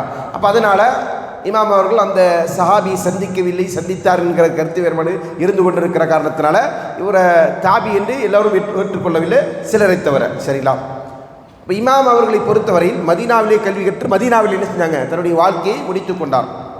அவருடைய முஸ்னது, அவருடைய முவத்தா என்கிற அந்த ஹதீஸ் நூலை பொறுத்தவரையில் அங்கிருந்து வரக்கூடிய சனதோடு துவக்கப்பட்ட ஒரு நூல். அதே போல் மற்ற இமாம்களும் என்ன செஞ்சுருக்கிறாங்க, அவங்க எந்த பகுதியில் இருந்தாங்களோ அந்த பகுதியில் இருக்கக்கூடிய அறிஞர்கள்ட்ட மட்டும்தான் ஹதீஸை கேட்டு தொகுத்தாங்க. ஆனால் இமாம் அஹமத் பின் ஹம்பல் ரஹ்மத்துல்லாஹி அலைஹி என்ன செஞ்சாங்க, ஹதீஸ்களை தேடி மக்கா, மதீனா, ஷாம், ஈராக் இப்படி என்ன செஞ்சாங்க, பல நாடுகளுக்கு பயணம் மேற்கொண்டு முதல் முறையாக எல்லா இடமிருந்தும் திரட்டி ஹதீஸ்களை கொண்டு நூலை தொகுத்தாங்க. சரிங்களா? அவருடைய நூல் இருக்கக்கூடிய ஹதீஸ் தொகுப்புகளிலே ஒரு மிகப்பெரிய நூல். ஏறத்தாழ 30,000 ஹதீஸ் அந்த நூல் இருக்கு. எந்த நூலில்? முஸ்னத் அஹமது என்று சொல்லக்கூடிய ஹதீஸ் நூலில். அவர் 7.5 லட்சம் ஹதீஸை மரணம் செஞ்சு வச்சிருந்தார். எத்தனை லட்சம்? 7.5 லட்சம் ஹதீஸ் என்ன செஞ்சிருக்கிறாங்க, அவர் மனப்பாடம் செஞ்சு வச்சிருந்தார். அவ்வளோ ஹதீஸை மனப்பாடம் செஞ்சவர். 700 சஹாபாக்கள்கிட்ட என்ன செஞ்சிருக்கிறாங்க, ஹதீஸ்களை தொகுத்திருக்கிறாங்க. இவ்வளோ சிறப்பு மிக்க ஒரு கிதாபு ஏன் மக்களுக்கு மத்தியில் பிரபலமடையாமல் போச்சு அப்படின்னு கேட்டிங்கன்னா, அதற்குரிய காரணம் என்ன தெரியுமா? இமாம் அஹமத் பின் ஹம்பல் ரஹ்மத்துல்லாஹி அவர்கள் முஸ்னத் என்கிற அடிப்படையில் தான் அவருடைய ஹதீஸை தொகுத்திருப்பாங்க. ஹதீஸில் நீங்கள் பார்த்தீங்கன்னா சஹீஹுல் ஜாமியா, சுனன், முஸ்னத், முஸ்ததரக் இப்படி என்ன செஞ்சுருப்பாங்க, பல பேர்களை கேள்விப்பட்டிருக்கீங்க. சுனன் திர்மிதி, சுனன் அபு தாவூத், சுனன் இப்னு மாஜா, சஹீஹ் புகாரி, ஜாமி சஹீஹ், அதே மாதிரி சஹீஹ் முஸ்லிம், சஹீஹ் இப்னு ஹுசைமா இப்படியெல்லாம் கேள்விப்பட்டிருக்கீங்களா? அந்த கிதாபுடைய பேருக்கேற்ப அதில் ஒரு சில அடிப்படைகள் இருந்து கொண்டிருக்கு. ஜாமி சஹீஹ் என்று சொன்னால் 8 தலைப்பை அடிப்படையாக கொண்டு ஒரு கிதாபு துவக்கப்பட்டிருந்தால் அந்த கிதாபுக்கு தான் என்ன சொல்லுவாங்க, ஜாமி சஹீஹ் என்று சொல்லுவாங்க. இப்போ இமாம் புகாரி ரஹ்மத்துல்லாஹுடைய ஹதீஸ் நூல் அந்த 8 தலைப்பு 8 பாடத்தை அடிப்படையாக கொண்டு துவக்கப்பட்டது. சரிங்களா? சுனன் என்று சொன்னால் ஃபிக்குடைய தலைப்பில் ஹதீஸுடைய பாடங்கள் இருக்கும். ஃபிக்குடைய தலைப்பில் என்ன அர்த்தம்? தஹாரா, தூய்மை, உது, சரிங்களா, அது போன்ற விஷயங்கள் வரும். சலா, ஜக்கா இப்படி இபாதத் சார்ந்த அந்த விஷயங்களை அடிப்படையாக கொண்டு என்ன செய்யப்பட்டிருக்கும், அந்த ஹதீஸ் நூல் துவக்கப்பட்டிருக்கும். அப்போ அதற்கு என்ன சொல்லுவாங்க, சுனன் என்று சொல்லுவாங்க. முஸ்னத் என்று சொன்னால் அறிவிப்பாளருடைய பேர்களின் அடிப்படையில் அல்ஃபாபெட் இருக்கு இல்லையா, அந்த வரிசையில் துவக்கப்பட்டிருக்கும். இப்போ நீங்கள் முஸ்னத் அஹமது எடுத்து பார்த்தீங்கன்னு சொன்னால் முதல்ல அலிஃபில் ஆரம்பிக்கக்கூடிய சஹாபியுடைய அறிவிப்புகள் தான் என்ன செய்யணும், இடம்பெறும். ஃபஸ்ட்டு என்ன செஞ்சுருவாங்க, ஹலீஃபா கூடிய பேர் கொண்டு வந்துடுவாங்க. அதுக்கப்புறம் என்ன செஞ்சுருவாங்க, அவங்க இந்த லிஸ்ட்டில் தான் ஒரு ஹதீஸை கொண்டு வருவாங்க. அனஸ் அப்படின்னு ஆரம்பிச்சு என்ன செய்வாங்க, அலிஃபில் யார் ஆரம்பிக்கிறாங்களோ அந்த சஹாபி, அதுக்கு அடுத்தது பால யார் ஆரம்பிக்கிறாங்களோ அந்த சஹாபி, இப்படி என்ன செய்வாங்க, அந்த அல்ஃபாபெட் பிரகாரமே என்ன செய்யப்பட்டிருக்கும் அந்த ஹதீஸ் நூல் இருக்கும். அப்போது 700 சஹாபாக்கள் என்ன செய்கிறாங்க, ரிவாயத்துக்களை பதிவு செய்கிறாங்க. இப்போ 700 பேருடைய லிஸ்ட்டு என்ன செய்யணும், நம்ம இந்த அல்ஃபாபெட் வரிசையில் பார்க்கணும். அதில் ஒரு ஹதீஸை நம்ம கண்டுபிடிக்கிறது சிரமமான காரியம். இப்போ இன்னைக்கு எளிது, ஆனால் கிதாபுகளை மட்டும் வைத்திருந்த காலகட்டத்தில் அது என்னது ரொம்ப சிரமம். ஹதீஸை தெரிஞ்சு நம்ம என்ன செய்ய முடியாது, அந்த ஹதீஸை கண்டுபிடிச்சிட முடியாது. ஹதீஸை கண்டுபிடிக்கணும்னு என்ன வேணும், இந்த ஹதீஸை அறிவித்தவர் யார், அபூ ஹுரைராவா, அபூ ஹுரைரான்னு சொன்னால் மட்டும் கண்டுபிடிச்சிட முடியாது. ஏன்னா அபூ ஹுரைரா இருந்து அவங்களை அறிவித்த ஹதீஸ் எத்தனை, 5000க்கு மேற்பட்ட ஹதீஸ். அவ்வளோ ஹதீஸ் இமாம் என்ன செஞ்சுருப்பாங்க, அபூ ஹுரைரா என்கிற பேரில் இமாம் அவர்கள் தொடர்ச்சியாக பதிவு செஞ்சுருப்பாங்க. அப்போ அதில் தலைப்பு வாரியாக இருக்காது ஹதீஸ். இப்போ நம்ம தொழுகை என்கிற தலைப்பை பார்க்கணும் அப்படின்னு சொன்னால் கிதாபு ஸலா அப்படின்ற பாடத்தை பார்த்தா போதும் தொழுகை பற்றி ஹதீஸ் எல்லாமே கிடச்சிடும். அதுலேயும் கூட என்ன செய்யப்பட்டிருக்கும், அதில் நமக்கு ஃபர்லா, சுன்னத்தா அல்லது வித்ரா, துஹாவா அப்படின்னு என்ன செய்யப்பட்டிருக்கும், தலைப்பாக பிரித்து போடப்பட்டிருக்கும். அந்த ஒரு வழிமுறையை நம்ம என்ன செய்ய முடியாது, முஸ்னத் அஹமதில் பார்க்க முடியாது என்பதனால தான் இந்த ஹதீஸ் ரூல் மக்களுக்கு பதில் பிரபலமடையவில்லை. மக்களால் என்ன செய்ய முடியாது, எளிதாக பயன்படுத்த முடியாது என்பதுதான் அதற்குரிய காரணம். அதே நேரத்தில் இன்னொரு சிறப்பு என்னன்னு சொன்னால், இமாம் அவர்களுக்கு பின்னாடி வந்த ஹதீஸ் நூலை விட செயின் ஆஃப் நரேஷன் என்று சொல்லக்கூடிய அந்த சனது சொற்பமானவர்கள். ஏனென்றால் இமாம் அவருடைய சனது என்பது 3 பேர் தான் அதிகமாக இருக்கும். இமாம் அஹ்மது பின் ஹம்பல், அவருடைய ஆசிரியர் தாபி சஹாபி, முடிஞ்சு போச்சு. அல்லது அவருடைய ஆசிரியர் சஹாபி ரசூலுல்லாஹி, அவ்வளோதான். இவ்வளோதான் இருக்கும் சனது. ஏன்னா ரொம்ப நெருங்கிய காலகட்டத்தில் பிறந்தவர் என்பதனால. சரிங்களா? அப்போ இப்படி ஒரு சிறப்பும் அந்த கித்தாபில் நம்ம இருக்கும், பார்க்கலாம். சரிங்களா? 3, 4 இப்போ சில கித்தாபுகள் எடுத்துக்கிட்டீங்கன்னு சொன்னால் 7 வரையிலுமான அறிவிப்பாளர்கள் இருக்கும். 7 பேர் என்ன செய்வாங்க, ஒரு சனதில் அறிவிப்பாளராக வருவாங்க. ஆனால் இமாம் அவருடைய கித்தாபை பொறுத்த வரைக்கும் அப்படி என்ன செய்ய மாட்டாங்க, நீண்ட நெடிய சனது இருக்காது. எல்லா சனதுமே சுருக்கமான சனதாக தான் இருக்கும். சரிங்களா? அதாவது அறிவிப்பாளர் இந்த தொடர் ரசூலுல்லாஹி அவர்கள் சொன்னார்கள் என்று ஒரு சஹாபி அறிவிப்பாங்க, சஹாபியிடமிருந்து ஒரு தாபி அறிவிப்பாங்க, தாபியிடமிருந்து ஒரு தாபியோ அல்லது இமாமுடைய ஆசிரியரோ அறிவிப்பாங்க. அதற்கடுத்து என்ன செஞ்சிருவாங்க, இமாம் அவர்கள் அறிவிச்சிருவாங்க அந்த செய்தி. அப்படித்தான் ஹதீஸ்கள் இருக்கும். ஆனாலும் கூட நாம் சொன்ன இந்த ஒரு மிகப்பெரிய ஒரு சிரமத்தின் காரணமாக அந்த ஹதீஸ் மக்களுக்கு மத்தியில் சில பிரபலமடையவில்லை. அடுத்ததாக இமாம் அவர்களை பற்றி சமகாலத்தில் வாழ்ந்த அவருடைய ஆசிரியர்களும் அல்லது அவருடைய மாணவர்களும் ஆகி இருந்து கொண்டிருக்கக்கூடிய அறிஞர்கள் சொன்ன கூற்றுகள். இமாம் ஷாஃபி ரஹ்மத்துல்லாஹி அலைஹி சொல்றாங்க, خرجت من العراق فما تركت رجلا أفضل ولا علم ولا أورع ولا أتقى من أحمد بن حنبل. நான் ஈராக்கிலிருந்து வெளியே வந்தேன், அதாவது ஈராக்கிலிருந்து புறப்பட்டேன். நான் ஈராக்கை விட்டு செல்லுகிற போது ஈராக்கில் அஹமது பின் ஹம்பல் ரஹ்மத்துல்லாஹி அவர்களை விட மிக இரையச்சம் வாய்ந்த, பேணுதலுடைய, கல்வி ஞானத்தில் ஆழமான அறிவுடைய சிறந்த ஒருவரை வேறு யாரையும் நான் காணவில்லை. அவரை தவிர வேறு யாரையும் நான் விட்டு வரல அப்படின்றாங்க. அவர் தான் அங்கே என்னது, கல்வியிலும் இரையச்சத்திலும் பேணுதலிலும் அதே போன்று ஒழுக்கத்திலும் சிறந்த மனிதராக காட்சியளிக்கிறார் என்று செய்கிறாங்க இமாம் ஷாஃபி ரஹ்மத்துல்லாஹி அவர்கள் சொல்லுகிறார். அதே போன்று இமாம் புகாரி ரஹ்மத்துல்லாஹி அவர்கள் சொன்னார்கள், லம்மா துரிப அஹ்மது பின் ஹம்பல் குன்னா பில் பஸ்ரா. நான் சொன்னேன் இல்லையா, இவர் இமாம் அஹ்மது பின் ஹம்பல் ரஹ்மத்துல்லாஹி அவர்கள் பகதாதில் இருக்கும்போது அப்பாசிய ஹலீஃபாக்களால் என்ன செய்யப்பட்டாங்க, துன்புறுத்தப்பட்டாங்க, அந்த குர்ஆன் படைக்கப்பட்டது என்கிற கருத்தை சொல்வதற்காக. அப்போ இமாம் புகாரி ரஹ்மத்துல்லாஹி அவர்கள் எங்கே இருக்கிறாங்க, பஸ்ராவில் இருக்கிறாங்க. பஸ்ரா எங்கே இருக்குது, பகதாத் எங்கே இருக்குது, ஒன்றுக்கு ரொம்ப தூரம். சரிங்களா? அப்போ அவர் சொல்கிறாங்க, நாங்கள் என்ன செஞ்சோம், அந்த காலத்தில் பஸ்ராவில் இருந்தோம். ஃபசமீத்து அபல் வலீத் தொயாலிசி யக்கூலு. அப்போ அந்த சம்பவத்தை குறித்து அபுல் வலீத் தொயாலிசி என்று சொல்லக்கூடிய ஒரு இமாம் அவர்கள் சொல்லுவதை நான் கேட்டேன். லவ் கான அஹ்மது ஃபி பனி இஸ்ராயில் லகான ஹுதூஸா. இமாம் அஹ்மது பின் ஹம்பல் ரஹ்மத்துல்லாஹி அவர்கள் பனி இஸ்ரவேல் சமுதாயத்தை சார்ந்த ஒருவராக இருந்திருந்தால் அவர் ஒரு ஆச்சரியமானவராக பார்க்கப்பட்டிருப்பார், அவர் ஒரு முன்னறிவிப்பாளராக இருந்திருப்பார் என்று நினைச்சாங்க இமாம் அவர்கள் சொல்லுவாங்க. அதாவது பனி இஸ்ரவேலர்களை பொறுத்த வரைக்கும் ரசூலுல்லாஹி சொன்னாங்க இல்லையா, அவங்கள யார் இருப்பாங்க, முஹத்திஸூன் அப்படின்னு இருப்பாங்க அப்படின்னு சொல்லி பனி இஸ்ரவேலை பற்றி, அதாவது நபிமார்கள் இருப்பாங்க, நபிமார்களுக்கு அடுத்தபடியாக இருப்பாங்க முஹத்திஸுகள் இருப்பாங்க அப்படின்னு சொன்னாங்க. அப்போ அந்த நபராக யார் இருந்திருப்பாங்க, முஹம்மது பின் ஹம்பல் ரஹ்மத்துல்லாஹி அவர்கள் இருந்திருப்பாங்க. அந்த அளவுக்கு அவருடைய சிறப்பு இருக்கிறது என்பதை சொல்லி காட்டுறாங்க. இமாம் அபு உமர் இப்னு ஹாஸ் ரஹ்மத்துல்லாஹி அவர்கள் சொல்கிறாங்க,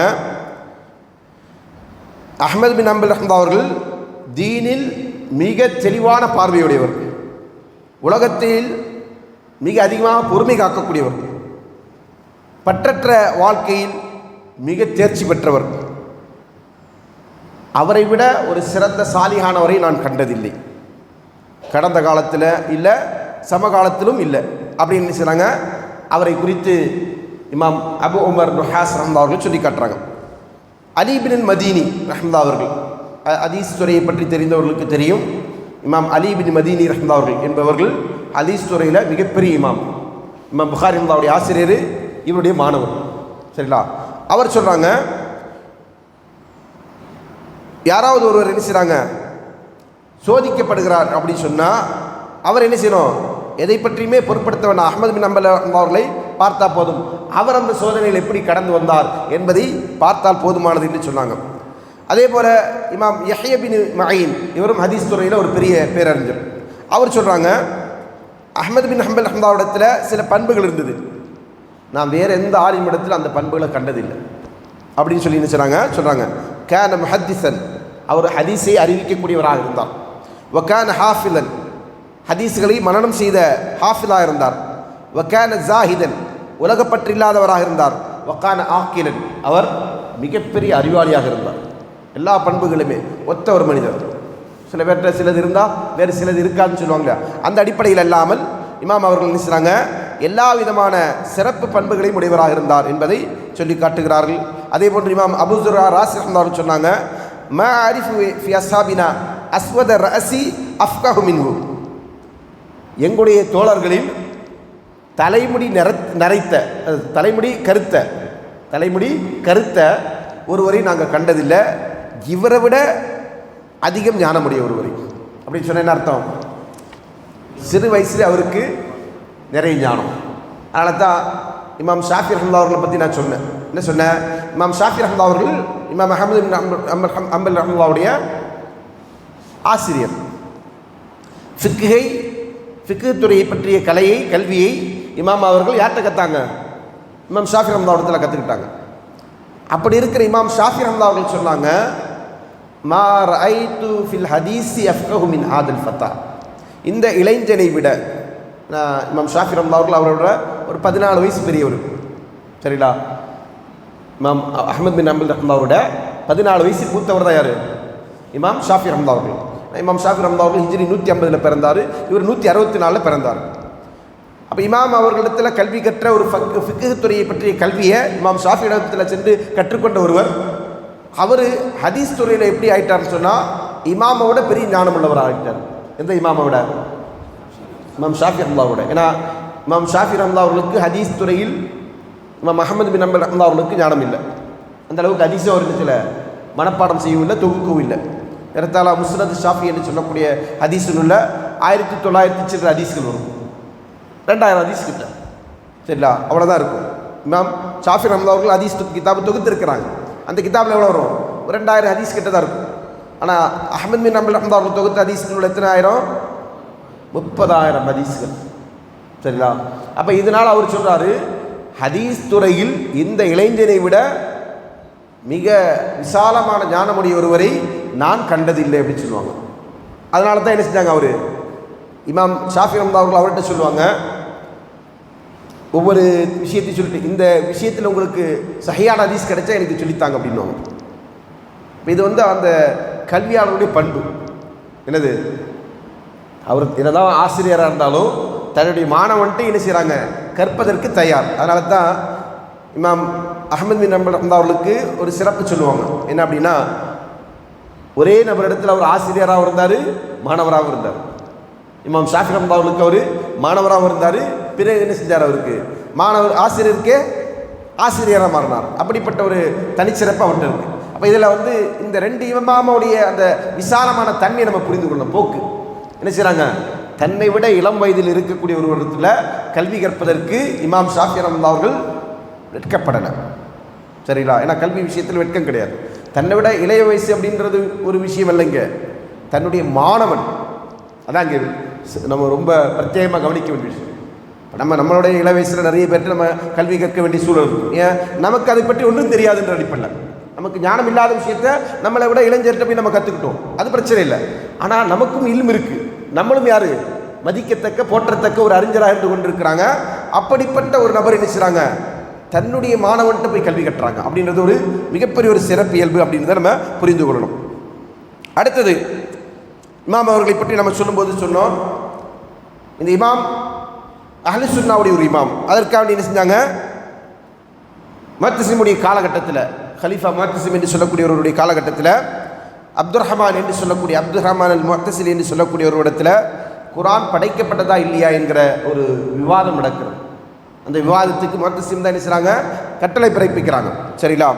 அவர் சொல்கிறாங்க, நீங்கள் அப்துர் ரஹ்மானை விட்டு போய் என்ன செய், விவாதம் செய் அப்படின்றாங்க. அப்போது அப்துர் ரஹ்மான் அவர்கள் என்ன செய்கிறாங்க, கேட்குறாங்க இமாம்கிட்ட குர்ஆனை பற்றி நீ என்ன சொல்லுகிறாய்? இமாம் அவர்கள் பதில் சொல்லாமல் இருக்கிறாங்க. அப்போ அவர் கேட்குறாங்க, குர்ஆன் இமாம் அவர்கள் சொல்கிறாங்க, குர்ஆன் அல்லாஹ்வுடைய இல்மு. சரி மா தக்குல் ஃபி இல்மில்லா, அல்லாஹ்வுடைய இல்மை பற்றி நீ என்ன சொல்லுகிறாய் அப்படின்னு சொல்லி கேட்குறாங்க. அப்போ அதற்கு என்ன செய்கிறாங்க, அப்துல் ரஹ்மான் பின் முஅத்தஸிலி வந்து என்ன செய்கிறாங்க, பதில் சொல்லாமல் இருக்கிறாங்க. இமாம் அவர்கள் சொல்கிறாங்க, இன்னல் குர்ஆன் மின் இல்மில்லா, நிச்சயமாக குர்ஆன் என்பது அல்லாஹ்வுடைய இல்மை சார்ந்தது. ஃபமன் ஸஅம அன்னல் குர்ஆன் மக்லூக்குன், யார் ஒருவர் குர்ஆன் வந்து படைக்கப்பட்டது என்று வாதிடுகிறாரோ, ஃபக்கத் ஸஅம அன்ன இல்மல்லாஹி மக்லூக்குன், அவர் அல்லாஹ்வுடைய இல்மு படைக்கப்பட்டது என்று வாதிடுகிறார் அப்படின்னு சொல்லி என்ன செய்கிறாங்க, இமாம் அஹ்மத் பின் ஹம்பல் ரஹ்மத்துல்லாஹி அலைஹி சொல்கிறாங்க. வமன் கால பிதாலிக ஃபக்கத் கஃபர, யார் அதை சொல்லுகிறாரோ அவன் காஃபிராகிவிட்டான். அவங்களுடைய வாதம் என்ன, குர்ஆன் என்பது படைக்கப்பட்டது. குர்ஆன் என்ன படைக்கப்பட்டதுன்னு என்ன அர்த்தம் இல்லை, மனிதர்களால் எழுதப்பட்டது என்பது ஒரு அர்த்தம்.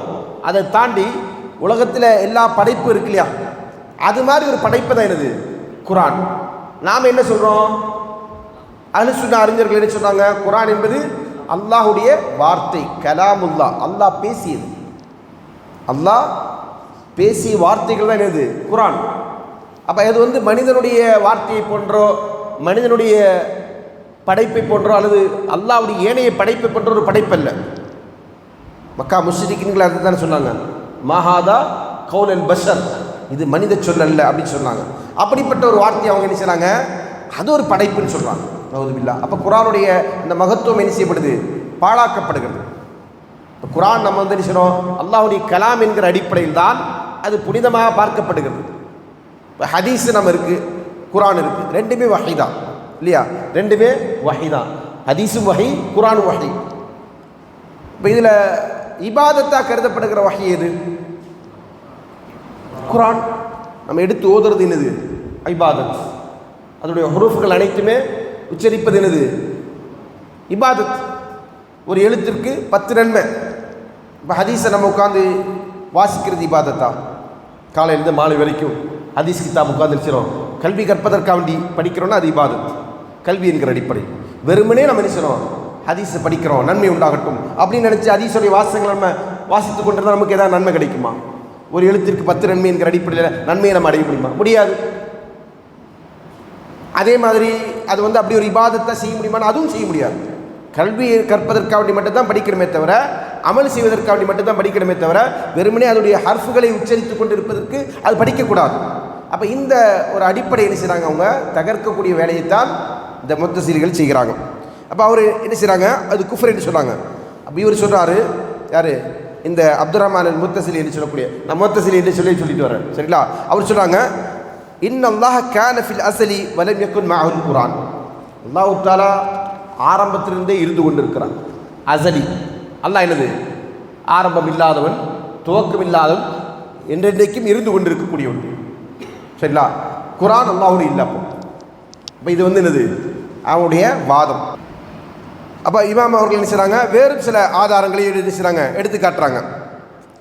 இந்த வாதத்தை முறியடிப்பதற்கான பல்வேறு வசனங்களை என்ன செய்கிறாங்க, மேற்கோள் காட்டுறாங்க.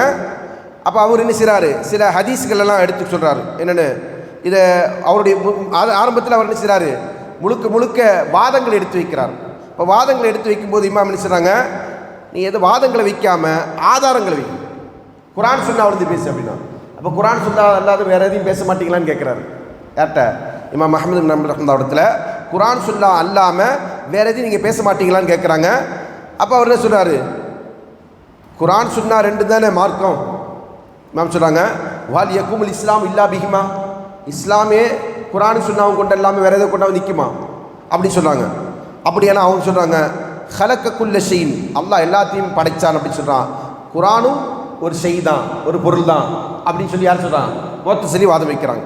அப்போ இமாம் அஹ்மத் அவர்கள் சொல்கிறாங்க, இந்த வசனம் நீ சொல்லக்கூடிய பொருளை நாடவில்லை. ஏன்னு சொன்னால் அல்லாஹ் தஆலா என்ன செய்கிறான், ஷெய் என்று எதை சொல்கிறான் அப்படின்னு பார்த்தீங்கன்னா, துதம்மிரு குல்ல ஷைஇன் பி அம்ரி ரப்பி, காற்றுக்கு கூட அல்லாஹ் என்ன செய்கிறான், ஷெய் என்று சொல்கிறான். அந்த காற்று எல்லாத்தையும் அழித்து விட்டது என்று அல்லாஹ் சொல்லி காட்டுறான். அப்போ எல்லாம் அந்த அல்லாஹ் வந்து ஷெய் என்று சொன்னதுடைய நோக்கம் குர்ஆன் அல்ல என்று சொல்கிறாங்க.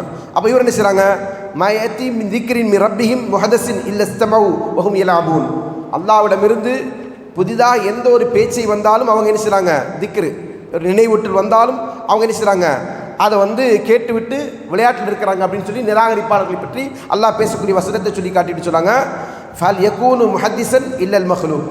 இந்த முஹத்திஸாக புதிதாக உருவானது என்கிறது பேச்செல்லாமல் வேற இருக்குமா, வேற படைப்பல்லாத வேற ஒன்றாக இருக்குமா அப்படின்னு சொல்லி கேட்குறாங்க. அப்போ இமாம் அஹமது ரஹ்மத்துல்லாஹி அவர் சொல்கிறாங்க, இன்ன திக்ர ஹுவல் குரான். திக்ர் என்பது குரானில் வந்து என்னது, குரான் தான். சரிங்களா? ஏன்னா அல்லாஹ் தஆலா வேறொரு வசனத்தை சொல்கிறான், ஸாத் வல் குர்ஆனி தி திக்ர். சரிங்களா? குரான் என்பது தி திக்ர் அப்படின்னா உபதேசமுடையது என்று அல்லாஹ் சொல்லி காட்டுறான். ஃபஹுவினா முஅர்ரஃபும் பின் அலிஃப் வல்லாம். இந்த இடத்துல மொழி ரீதியான ஒரு விளக்கத்தை அவர் சொல்கிறாங்க.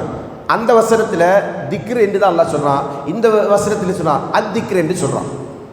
திக்ர் என்றால் பொதுவான கூற்று, உபதேசம், நினைவூட்டல் எது வேணாலும் வரும். அத்திக்ர் என்று சொன்னால் எதுதான் வரும், குறிப்பிட்ட ஒன்று. சரிங்களா? அப்போ அல்லாஹ் இங்கே வந்து அல் குரானி திக்ர் அப்படின்னு சொல்லும்போது என்ன சொன்னான், அலிஃப்லாமை வச்சு சொல்கிறான். அப்போ இது வந்து குரானை குறிக்கும். அந்த திக்ர் என்னது, அது பொதுவாக சொல்லப்பட்டது, அது குரானை குறிக்காது என்கிற ஒரு ஆதாரத்தை என்ன செய்கிறாங்க இமாம் அவர்கள் மொழி அடிப்படையில் விளக்குறாங்க. அப்போ சொல்கிறாங்க, இம்ரான் பின் ஹுசைன் ரலியல்லாஹு அன்ஹு அறிவிச்சாங்க, ரசூல் ஸல்லல்லாஹு சொன்னாங்க, இன்னல்லாஹ் ஹலக்க திக்ர. ரொம்ப கவனிக்க வேண்டிய விஷயம் இது. அல்லாஹ் திக்ரை படைத்தான் என்று இம்ரான் பின் ஹுசைன் ரலியல்லாஹு அன்ஹு அவர்கள் மூலமாக ரசூல் ஸல்லல்லாஹு அலைஹி சொன்னதாக என்ன செய்கிறாங்க முஅத்தஸிலி அவர்கள் சொல்கிறாங்க. சொல்லிட்டு இது உங்களுடைய வாதத்தை, குரான் என்பது அல்லாஹ்வுடைய கலாம் என்கிற வாதத்தை முறியடிக்கிறது. அது இல்லாமல் இந்த ரசூலுல்லாஹ்வுடைய அங்கீகாரம் என்ன செய்கிறது, குரான் படைக்கப்பட்டது என்கிற கருத்தை நிலைநாட்டுகிறது. இப்போ என்ன சொல்ல வரீங்க? இப்போ தான் அவர் என்ன செய்கிறாரு, ஒரு கிடுக்கு இப்படி போடுறாரு. யார்? முஅத்தஸிலி. என்ன சொல்கிறாங்க, ஹதீஸை மேற்கோள் காட்டி, இதுக்கு முன்னாடி ஆதாரம் இல்லாமல் பேசினார், லாஜிக்கை வச்சார். இப்போ என்ன செய்கிறாரு, ஆதாரத்தை வச்சு பேசுகிறார். இப்போ இந்த ஆதாரத்துக்கு முன்னாடி என்ன செய்கிறது அப்படின்னு சொன்னால், இமாம் அஹ்மத் அவர்கள் எந்த அளவுக்கு ஹதீஸ் துறையில் ஞானம் உள்ளவர் என்று சொன்னார். அவர் சொல்கிறாங்க, அஹ்தஅத ஃபர் ரிவாயத்துல்லதி ரவைனா அன் இம்ரான் வகைரி மின் சிகாத்தி அஹ்லில் ஹதீஸ் ஹுவ அன்னல்லாஹ கதபத் திக்ர. நீ வந்து தவறு செஞ்சிட்டீங்க. நீங்கள் சொல்கிற ஹதீஸ் வந்து அப்படி வராது. இம்ரான் பின் ஹுசைனா இருக்கட்டும், வேற நம்பகமான அறிவிப்பாளர்களிடமிருந்தெல்லாம் எப்படி அந்த ஹதீஸ் அறிவிக்கப்பட்டிருக்குன்னு சொன்னால், இன்னல்லாஹ கதபத் திக்ர என்று தான் இருக்கும். இன்னல்லாஹ் ஹலக்க திக்ர கிடையாது. ஹலக்க திக்ரன்னு அர்த்தம், அல்லாஹ் திக்ரை படைத்தான் என்றது அர்த்தம். அத்திக்ர் என்பது குரானு. அப்போ அத்திக்ர அல்லாஹ் படைத்தான் என்றால் அப்போ அல்லாஹ்வுடைய படைப்புன்னு அர்த்தம். ஆனால் அவர் சொல்கிற மாதிரி அறிவிப்பு இருக்கா? அறிவிப்பு அப்படி கிடையாது. எப்படி வருது, இன்னல்லாஹ் கதபத் திக்ர, அல்லாஹ் திக்ரை எழுதினான் அப்படி இருக்கு. அல்லாஹ் திக்ரை எழுதினான் அப்படி தான் இருக்கு. சரிடா? அப்போ இது வந்து என்ன செய்கிறாங்க சொன்ன உடனே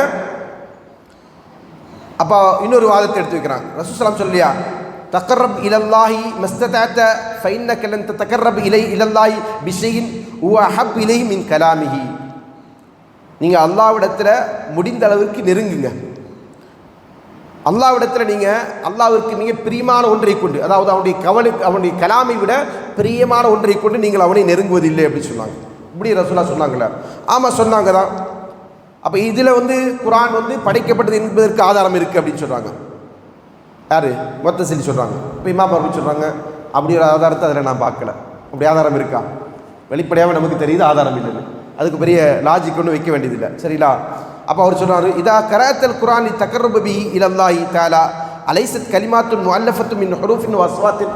நீங்கள் குரானை அல்லாஹ்வின் பக்கம் நெருக்கத்தை நாடி நீங்கள் ஓதுறீங்கன்னு சொன்னால், அந்த குரான் என்பது என்னது? சில வார்த்தைகளும் சில சத்தங்களும் கோர்வையாக்கப்பட்ட இருக்கக்கூடிய விஷயம் தானே. அப்போ எழுத்துக்களை கொண்டும் சத்தங்களை கொண்டும் கோர்வையாக்கப்படுகிற ஒன்று மனிதனுடைய பேச்சு இல்லையா? அப்படின்னு இந்த வாதம் புரியுதா யாருக்காவது? இந்த வாதத்தில் என்ன சொல்ல வராங்க, என்ன சொல்கிறாங்க? இப்போ நம்ம குரான் எடுத்து ஓதுறோம், அல்ஹம்துலில்லாஹி ரப்பில் ஆலமீன். அந்த வார்த்தை யார்கிட்ட வருது? என்கிட்ட தானே வருது. அப்போ நான் வந்து என்ன செய்கிறேன், ஒரு எழுத்துக்களை அல்ஹம்து என்பது அலிஃப் லாம் ஹா மீம், அந்த எழுத்துக்களை கோர்வையாக்கப்பட்டு இணைக்கப்பட்டு ஒரு வார்த்தையாக பயன்படுத்தப்பட்டிருக்கு. அந்த வார்த்தையை யார் மொழிகிறேன்? நான் சத்தமாக உருவாக்கி வெளிப்படுத்துகிறேன். இப்போ நான் யார்? இல்லை, நான் யார்? நான் ஒரு படைப்பு. நான் யார்? நான் ஒரு படைப்பு. இப்போ இந்த வார்த்தை யார்கிட்ட வந்தது? படைப்பாக என்கிட்ட தானே வந்தது. அப்போ இது படைப்பா இல்லையா? இது வந்து கொஞ்சம் இல்லை, படைப்பா இல்லை.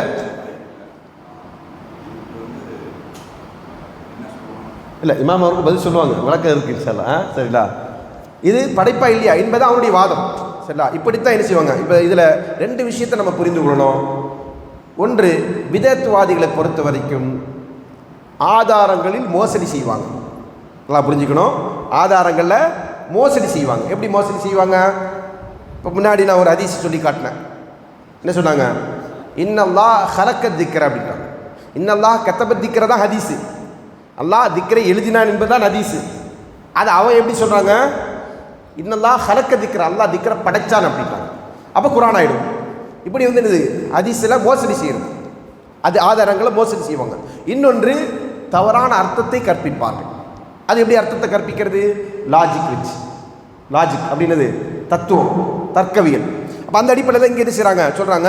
அப்போ இது வந்து என்னது, எழுத்துக்களும் வார்த்தைகளும் கோர்வையாக்கி சப்தங்கள் எழுப்பப்பட்டு வருகிற ஒன்று, இது படைப்பு தான் அப்படின்னு சொன்ன உடனே இமாம் அவர்கள் சொல்கிறாங்க, இது வந்து என்னது சரியான வாதம் இல்லை. இது சொல்லிட்டு அவங்க சொல்கிறாங்க, இப்போ உங்களுக்கு என்ன செய்ய முடியாது, இதிலிருந்து வெளியேறி போவதற்கான எந்த ஒரு வாய்ப்பும் இல்லைன்னு சொல்லும்போது இமாம் சொல்கிறாங்க, அல் குர்ஆனு கலாமுல்லாஹி கதீமுன் கைர மக்லூக்கின். அல்லாஹ்வுடைய பழைய பேச்சு தான், உரை தான் என்னது குர்ஆன் என்பது, அது படைக்கப்பட்டதில்லை. அம்மா அஃஆலுனா ஃபீஹி இதா கதப்னாஹு அவு தலஃபத்னாஹு பிஹி ஃபஹி மக்லூக்கத்துன். அதை நாம் எழுதினா, நாம் அதை முடிந்தா அது என்னது, படைப்பாக இருக்கும். புரியுதுங்களா? அப்படின்னு என்ன அர்த்தம்? அந்த ரசூலுல்லாஹி ஸல்லல்லாஹு அலைஹி வஸல்லம் ஹதீஸ் சொல்கிறாங்க, அதுக்கு ஸையினுல் குர்ஆன பி அஸ்வாத்திக்கும், குர்ஆனை நீங்கள் உங்களுடைய குரல்களால் அழகுபடுத்துங்க. குர்ஆனை நீங்கள் உங்களுடைய குரலால் நீங்கள் நினைச்சிங்க அழகுபடுத்துங்க. ஃபல் குர்ஆனு இதன் கைர அஸ்வாத்தினா அல் மஹ்லூகா அல்லதி துஸையினுஹு பிஹா. அப்போ குர்ஆன் என்பது ஒன்று, நம்முடைய குரலால் அழகுபடுத்துகின்றது ஒன்று. சரிங்களா? அப்போ குர்ஆன் என்பது என்னது, என்னுடையது, படைப்பு. குர்ஆன் என்பது அது அல்லாஹ்வுடையது, அல்லாஹ்வுடைய வார்த்தை. சரிங்களா? இப்போ மஹ்லூக்கிடமிருந்து அது வெளியேறினாலும் குர்ஆன் என்பது என்னது, அது அல்லாஹ்வுடைய வார்த்தை. குர்ஆன் என்பது அல்லாஹ்வுடைய வார்த்தை. மனிதனிலிருந்து வரக்கூடியது மனிதனுடைய சத்தம், அதில் மாற்று கருத்து, அது படைப்பு தான். இந்த படைப்பை கொண்டு தான் என்ன செய்கிறாங்க ரசூலுல்லாஹி ஸல்லல்லாஹு அலைஹி வஸல்லம் அவர்கள், அந்த குர்ஆனை நீங்கள் அழகுபடுத்துங்கள் சொல்கிறாங்க. அப்போ குர்ஆன் வேற, உங்களுடைய சப்தம் வேற என்பதை என்ன செய்கிறாங்க ரசூலுல்லாஹி ஸல்லல்லாஹு அலைஹி வஸல்லம் சொல்லி காட்டுறாங்க.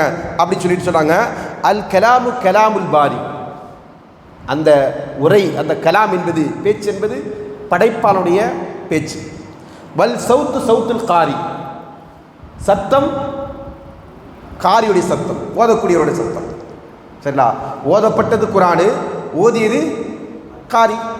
எப்படி என்ன செய்கிறாங்க இமாம் அவர்கள் அதை மிக தெளிவாக விவரிக்கிறாங்க. இப்போ இந்த இடத்துல நமக்கு புரியுதா இல்லையா? அவங்க வைக்கக்கூடிய வாதங்கள் எல்லாம் என்னது, மிகவும் பலவீனமானது அப்படின்னு சொல்லி என்ன செய்கிறோம், நம்ம புரிந்து கொள்கிறோம். இப்போ இது போன்று என்ன செய்கிறாங்க, இன்னக்க தஷக்கு பியன்னல் குர்ஆன கலாமுல்லாஹ் கைர மஹ்லூக்கின் மானாஹு அன்னக்க தன்சிபு இலல்லாஹி தஆலா ஜவாரிஹ் யதகல்லமு பிஹா கல் மஹ்லூக்கின். இப்போ ஒரு இன்னொரு வாதத்தை வைக்கிறார். இப்போ நீங்கள் வந்து குர்ஆன் வந்து அல்லாஹ்வுடைய கலாம் என்று சொல்லி அது படைப்பில்லை என்று நீங்கள் மறுக்கிறீங்கன்னு சொன்னால், அல்லாஹ்வோடு என்ன செய்கிறீங்க, நீங்கள் உறுப்புகளை படைப்புகளுக்கு இருக்கிறது மாதிரி மனிதர்களுக்கு ஒப்பான படைப்புகளுக்கு ஒப்பான ஒரு உறுப்புகள் அல்லாஹ்வுக்கு இருப்பதாக நீங்கள் என்ன செய்கிறீங்க, வாதிடுறீங்க அப்படின்னு சொல்கிறாங்க. அஹ்மத் ரஹ்மத்துல்லாஹி அலைஹி சொல்கிறாங்க, அஹதுன் சமதுன் லம் யலிது வலம் யூலத். அவன் தனித்தவன், எத்தேவையுமற்றவன், யாரையும் பெறவில்லை, யாராலும் பெறப்படவும் இல்லை. வல அஜ்ல லஹு வலா ஷபிஹ, அவனுக்கு நிகரான, அவனுக்கு ஒப்பான எந்த ஒன்றுமே இல்லை. வஹுவ கமா வஸஃப நஃப்ஸஹு, அல்லாஹ் அவனை குறித்து என்ன அவன் வர்ணித்தானோ அந்த பண்புகளோடு இருந்து கொண்டிருக்கிறான் என்று சொல்லிவிட்டு, ஹத்தஸனி அப்துர் ரஸாக், இமாம் அப்துர் ரஸாக் அவர் எனக்கு அறிவித்தார்.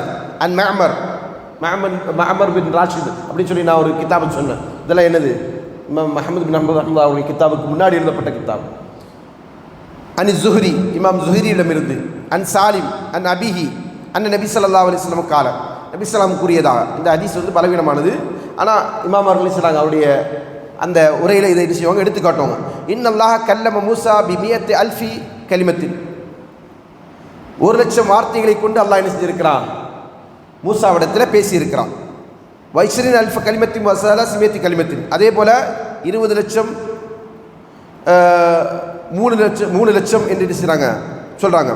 இப்படி அல்லாஹ் பேசியிருக்கிறான் அப்படின்னு சொல்கிறானே, அந்த உரையை வந்து மூசா அலைஹிஸ்ஸலாம் அவர்கள் கேட்டார் என்று சொல்கிறாங்களே, அப்படின்னா அதெல்லாம் என்ன அப்படின்னு கேட்குறாங்க.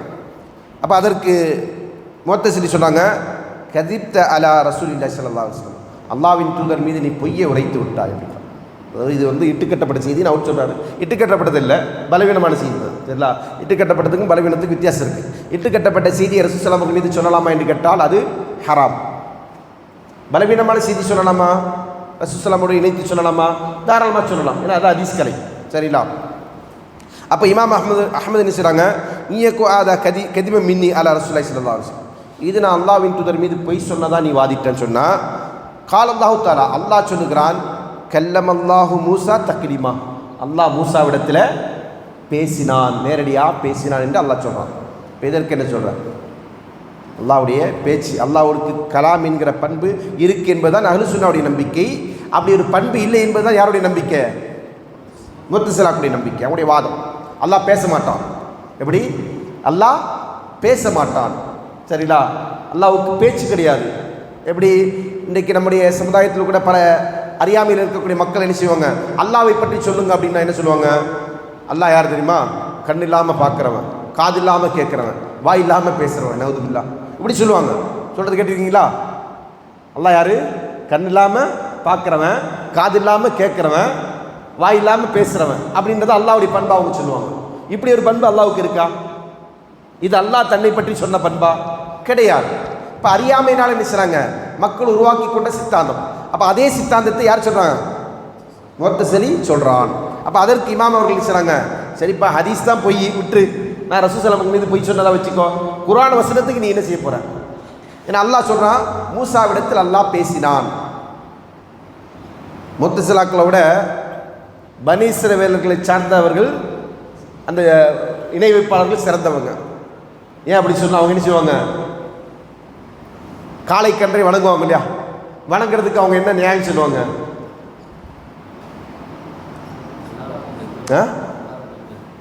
அதை நாங்கள் படைச்ச போது அதில் ஒரு சத்தம் உண்டாயிட்டு அப்படின்னு. இப்போ காளை கன்றே என்னது, ஓசி எழுப்பக்கூடியதாக இருந்துன்னு சொல்லி தான் அவங்க என்ன செய்வாங்க, அதை வணங்குவாங்க. ஆனால் இந்த முஅத்தஸிலிகள் என்ன செய்கிறாங்க, அல்லாஹ்வை என்னன்னு சொல்கிறாங்க, பேசாதவன், ஊமை என்று சொல்கிறாங்க. நவுதுபில்லா. இப்படிப்பட்ட ஒரு மடமைத்தனம் இந்த வாதத்தில் இருக்குது. இதை சொன்னால் என்ன ஆகிடப்போகுது நம்ம நினைக்கக்கூடாது. இது என்னது, அல்லாஹ்வுடைய பண்பை மட்டப்படுத்துகிற, அல்லாஹ்வுக்கு இருப்பதா அல்லாஹ் சொல்லி காட்டிய பண்பை மறுக்கின்ற ஒரு இழிவான ஒரு செயல். அப்போ அதனால தான் என்ன செஞ்சாங்க, இமாம் அவர்கள் அதற்கு பதில் சொன்னாங்க. பிறகு சொன்னாங்க, வலாக்கின் ஹக்கல் கவுலு மின்னி லஅம்ல அன்ன ஜஹன்னம மினல் ஜின்னதி வன்னாசி அஜ்மஈன். அல்லாஹ் மேலும் சொல்கிறான்,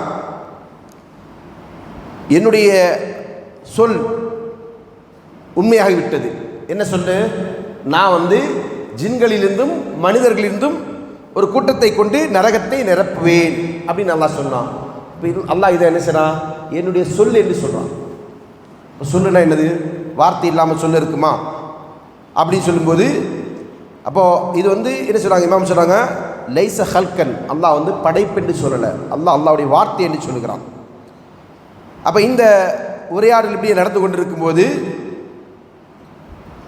அவர் சொல்கிறார், யார், முஅத்தஸிலி சொல்கிறாங்க, நாம் வந்து இவரை புரிஞ்சுக்கிட்டோம், யாரை, இமாம் அஹ்மது ரஹ்மத்துல்லாஹி, இவர் வந்து சத்தியத்தில் இல்லை, இவர் என்ன செய்கிறாரு, அசத்தியத்தை சொல்கிறாருன்னு சொல்லி சொல்கிறாங்க.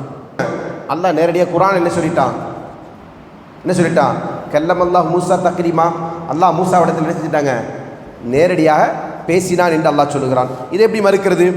இதை மறுக்கிறதுக்கு ஏதாவது வழி இருக்கா? அல்லாஹ் பேசலைன்னு சொல்ல முடியுமா? நம்ம முத்தசிலாக்குடைய வாதமே என்னதான், அல்லாஹ் பேசவில்லை, அல்லாஹ் பேச மாட்டான். நவுதுபில்லா. அல்லாஹ் பேசவில்லை கடந்த காலத்தில், அல்லாஹ் பேச மாட்டான் எப்பவுமே. இதுதான் யாருடைய வாதம்? முத்தசிலாக்குடைய வாதம். அப்போ குர்ஆன்ன்றது எங்கேருந்து வந்துப்பா அப்படின்னு கேட்டால் அது என்னது, அது ஒரு படைப்பு. இப்போ புரியுதுங்களா? இதுதான் அந்த வாதத்துடைய ஆகப்பெரிய ஒரு வழிகேடு. அப்போ இதற்கு தான் என்ன செய்றாங்க, இமாம் பதில் சொல்கிறாங்க. இந்த ஆதாரங்கள் எல்லாம் பதில் சொல்லி நிலைநாட்டியதற்கு பிறகும் அவங்க என்ன செஞ்சிருவாங்க, ஆட்சியாளருடைய உதவியை கொண்டு இமாம் அவர்களுக்கு தண்டனை நிறைவேற்றப்படும். அதான் அங்கே கொடுமை. இவ்வளோ ஆதாரங்களையும் இவ்வளோ தெளிவான விளக்கத்தையும் சொன்னதற்கு பிறகும் ஆட்சியாளர்கள் அந்த முஅத்தஸிலாக்குடைய வழிகட்ட கொள்கையில் இருக்கிற காரணத்தினால இமாம் அவர்கள் என்ன செய்வாங்க, தண்டிப்பாங்க. என்ன சொல்லி தண்டிப்பாங்க அப்படின்னு சொன்னால், நீங்கள் என்ன செய்யணும், இந்த கருத்தை ஏற்றுக்கொள்ளணும். இந்த கருத்தை, குர்ஆன் படைக்கப்பட்டது என்கிற கருத்தை ஏற்றுக்கொள்ளணும் அப்படின்னு சொல்லிட்டு அவருக்கு சிறைவாசம் கொடுக்கப்பட்டு கசேடி அடிக்கப்படும். அவருடைய உடலெல்லாம் என்னது, பிஞ்சு போகிற அளவுக்கு என்ன செஞ்சாங்க, சதையெல்லாம் அந்த சாட்டை வச்சு அடித்து அவருடைய சதையெல்லாம் பிஞ்சிருச்சு. அந்த அளவுக்கு அவருக்கு என்ன செஞ்சப்பட்டிருக்கு, துன்புறுத்தல் கொடுக்கப்பட்டிருக்கிறது. ஆனால் இமாம் அவர்கள் சில அவர்கள் அந்த கொள்கையிலிருந்து ஒருபோதும் பின்வாங்கவில்லை. அல்லாஹ் அதிலிருந்து அவரை பின்வாங்க விடாமல் உறுதியாக நிலைக்க செய்தான். அதனால் அவர் அந்த கருத்தில் இருந்தாங்க. எனவே அந்த வழிகேடு என்ன செஞ்சிச்சு, முஸ்லீம்களுடைய ஒட்டுமொத்த கருத்தாக மாறலை. ஒருவேளை இமாம் அவர்கள் மௌனம் காத்திருந்தாங்கன்னா என்ன இருக்கும்,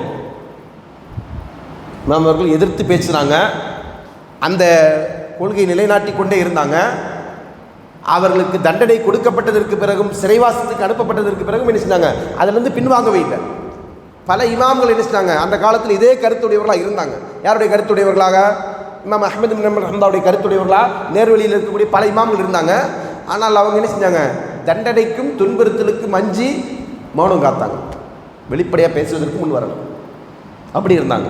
ஆனால் இமாம் அவங்க சில என்ன தான் உயிரே போனாலும் பரவாயில்லைன்னு சொல்லி அந்த கொள்கையை நிலைநாட்டினார்கள்.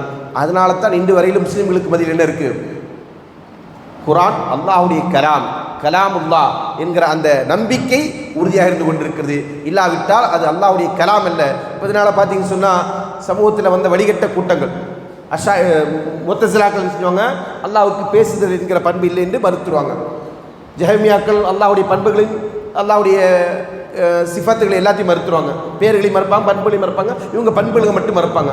அஷாயிராக்களை பார்த்தீங்கன்னு சொன்னால் அவங்க என்ன செய்வாங்க, புதிய ஒரு வாதத்தை சொல்லுவாங்க. குர்ஆன் வந்து அல்லாஹ்வுடைய இருக்கிற போது அல்லாஹ்வுடைய கலாமு, அது அல்லாஹ்ட்ட வந்து வெளியே வந்தபோது அது படைப்பு, இப்படி சொல்லுவாங்க. சரிங்களா? இப்போ அது படைப்பு தான், நவுதுபில்லா. இப்போ குர்ஆனா இருக்கு இல்லையா, அது என்னது, படைப்பு தான் என்பது அவருடைய வாதம். இப்போ இப்படி வழிகட்ட சித்தாந்தங்கள், வழிகட்ட கொள்கைகள் உருவாவதற்கு மிகப்பெரிய சமட்டடியாக இமாம் அவர்கள் இருந்திருக்கிறாங்க. இன்ஷா அல்லாஹ் இமாமுடைய வரலாற்றில் இன்னும் ஒரு சில செய்திகள் நம்ம பார்க்க வேண்டியிருக்கிறது. அவர்களை பற்றிய அறிமுகத்தை நமக்கு இன்னும் கூடுதலாக சில செய்திகள், அதாவது அவருடைய நூல்கள் என்ன, தொகுப்புகள் என்ன, அவருடைய மாணவர்கள் யார் என்பதை பற்றிய சில செய்திகள், அதை மட்டும் நம்ம பார்த்துட்டு இன்ஷா அல்லாஹ் நம்முடைய வகுப்புக்கு செல்ல இருக்கிறோம். இன்றைய வகுப்போட நேரம் முடிந்து விட்டதுனால நம்ம நிறைவு செய்வோம். இன்ஷா அல்லாஹ் வரக்கூடிய வகுப்பில் தொடர்ந்து இமாமுடைய வாழ்க்கை வரலாறிலே சில செய்திகளும் அவர்களை பற்றிய அறிமுகத்திற்கான சில குறிப்புகளும் பார்த்துவிட்டு இன்ஷா அல்லாஹ் நம்ம என்ன செய்வோம், பாடத்திற்கு செல்ல இருக்கிறோம். பாடத்தை பொறுத்தவரையில் இந்த மத்தன் வந்து ரொம்ப இலகுவானதாக இருக்கும். ஆனால் அதோடைய விரிவுரை என்பது ஒரு விளக்கமானது. இன்ஷா அல்லாஹ் அந்த விரிவுரையை பொறுத்தவரையில் இமாம் அவருடைய நூல்களையும் இன்னும் வேறு சில நூல்களும் இதற்கு விரிவுரையாக எழுதப்பட்டிருக்கிற நூல்கள் இருந்து கொண்டிருக்கிறது. அதிலிருந்தெல்லாம் சாராம்சம் எடுத்து தான் நம்ம நிச்சய போகிறோம். இன்ஷா அல்லாஹ் இந்த வகுப்பை நம்ம நடத்த போகிறோம்.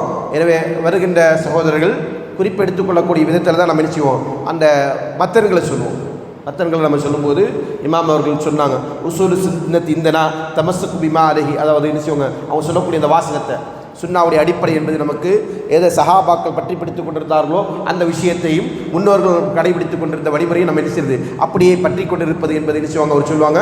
அப்போ அது போன்ற அந்த உசூல்களை வரும்போது நம்ம நினைச்சுவோம் இமாமுடைய நேரடியான கூற்றுகளை நம்ம உங்களுக்கு எழுதக்கூடிய விதத்தில், அதை குறிப்பெடுத்துக் கொள்ளக்கூடிய விதத்தில் நம்ம நினைச்சுவோம், அதை நிறுத்தி சொல்லுவோம், அதை நீங்கள் எழுதி கொள்ளணும். மிச்சம் உள்ள விளக்கங்களை தான் நம்ம நினைச்சுவோம் வகுப்புகளாக நடத்துவோம். அல்லாஹ் தஆலா நாம் இந்த வகுப்பில் முழுமையாக கலந்து கொண்டு பயன்பெற்று சரியான கொள்கை, ஏன்னா இன்றைக்கி பார்த்தீங்கன்னா கொள்கை விஷயத்தில் முஸ்லீம்களுக்கு மத்தியில் பல முரண்பாடுகள் இருக்கா இல்லையா, எக்கச்சக்கமான முரண்பாடுகள். இப்போ நாம் அந்த முரண்பாடுலேருந்து வெளியே வரணும். என்ன செய்யணும், நான் சொல்லக்கூடிய கொள்கையை நீங்கள் கேட்டிங்கன்னா முரண்பாடுலேருந்து வெளியே வந்துட முடியுமா? அல்லது நம்ம கூட காலத்திலே வாழக்கூடிய இன்னொருவர் நமக்கு முரணாக ஒரு கருத்தை சொல்லக்கூடியவர் இருக்கிறாங்க, அவர் சொல்லக்கூடிய கொள்கையை கேட்பதனால நம்ம வந்து சரியான கொள்கையின் பக்கம் வந்துட முடியுமா அப்படின்னு கேட்டால் முடியாது. அப்போ அதற்கு என்ன செய்யணும், எது சரியான கொள்கையாக சஹாபாக்கள், தாபீன்கள், தப தாபீன்கள், இமாம்கள் அவருடைய காலகட்டத்தில் அறியப்பட்டதோ அதை நம்ம படிப்போம். அதை படித்து தான் என்ன ஆகிடும், இப்போ அப்போ தெரிஞ்சிடும் யார் வந்து சத்தியத்தில் இருக்கிறார், யார் அசத்தியத்தில் இருக்கிறாங்க, யார் வழிகேட்டில் இருக்கிறாங்கன்னு தெளிவாக தெரிஞ்சிடும். ஆளாளுக்கு ஒரு கொள்கை, ஆளாளுக்கு ஒரு கோட்பாடு சொல்கிறாங்க இல்லையா, அப்போ அதை முறியடிக்கிறதுக்கான வழி என்ன? இமாம் மாலிக் ரஹ்மத்துல்லாஹி சொன்னது மாதிரி லா யுஸ்லு ஆஹிரு ஹாதிஹில் உம்மத்தி இல்லா மா ஸலஹ பிஹி அவ்வலூன், இந்த சமுதாயத்தின் முதல் தலைமுறை எதை கொண்டு சீரானார்களோ அதை கொண்டு அல்லாமல் இந்த சமுதாயத்தில் இறுதியாக வரக்கூடியவர்கள் சீர்பெற முடியாது. இப்போ நாம் சரியாகணும்னு சொன்னால் நாம் என்ன செய்யணும், முதல் தலைமுறை என்ன கொள்கையில் இருந்தாங்க, ஆரம்ப கால மக்கள் என்ன வழிமுறை பின்பற்றினாங்க, அதை நம்ம தெரிந்து கொள்ளணும். அதை நம்ம தெரிந்து கொள்வதற்கு எந்த விதமான மனமாச்சரியங்களுக்கும் இடமளிக்காமல் திறந்த மனதோடு நம்ம நிச்சயம் கற்றுக்கொள்வோம். அல்லாஹு தஆலா நம் அனைவருக்கும் சத்தியத்தை உள்ளதுபடியே புரிந்து கொள்வதற்கும் அதை பின்பற்றுவதற்கும் உரிய தௌஃபீக்கினை வழங்கட்டும் என்கிற பிரார்த்தனையோடு நிறைவு செய்கிறேன். வாஹிரு அல்ஹம்துலில்லாஹி ரப்பில் ஆலமீன். அஸ்ஸலாமு அலைக்கும் வரஹ்மத்துல்லாஹி வபரகாத்துஹு.